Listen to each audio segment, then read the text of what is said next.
Still want to do something on the Super Performance today? No, I bought it.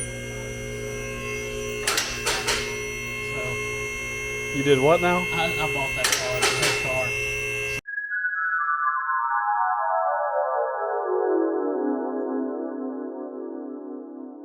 car. Chassis, so it's not the round tube like you'd see in an original car, or a CSX for that matter. And I would have to say that it's probably my favorite Cobra as far as in the aftermarket world. As far as room in the car, the way it rides, the way they hook up, just everything. It's just a good car. And really hold their value well also. Just a good running car. I mean, it's got a, you know, it's not a brand new build, so it's got a little age to it. It has been driven. A couple of really minor things in the paint that are most people wouldn't even notice, but we'll show you when we do the cleanup video. I mean, here it's got the right sound, got the right looks, beautiful color of red. So we're gonna fix it up a little bit and redo the clear brawl, fix a couple little paint flaws. Drive it around a little bit, and then we're going to see. I just thought, you know, it's too good of a deal to pass up. If you say so.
Well, we got a little bit of disheartening news, Jordan, on this 97 top secret project.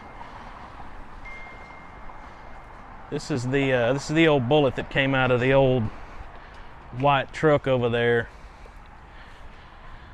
And I misspoke a few weeks ago in this video because I told you that this was a original numbers matching one owner truck. Come to find out, this thing had an engine put in it at about 30,000 miles for a factory defect. Really took the wind out of my sail.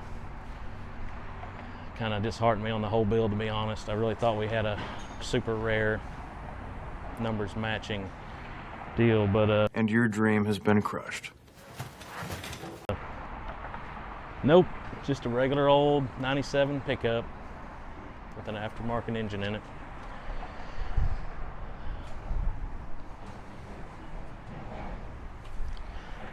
Probably shaved, you know, $20, $30 off the total value of this thing if you get right down to it. It's all in there. We got the intake all cleaned up. Actually had it running last week for a few hours. Sounded good. Got the Jasper power under the hood.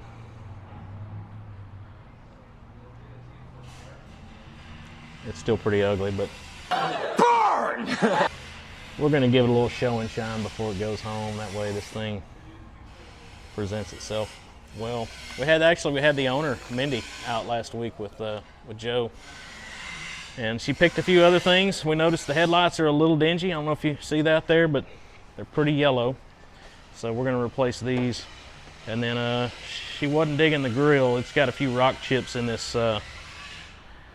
That's not glitter paint? It's not glitter paint. No, that's an aftermarket grill that did not weather well. Can't imagine why. I didn't know if Doug, you'd been over here and on it. No. And I think we're gonna rejuvenate all the plastics on the truck just to get it looking good. Do a little paint work on the hood. I'm gonna get Tyler to come out and do a full paint correction on it. Shine it up real nice like. I don't know if you noticed there, we did do new brakes. The other brakes were pretty well toast. We're down to little to nothing. Joe's pretty hard on equipment. He thinks he's driving a fire truck whenever he's driving around town.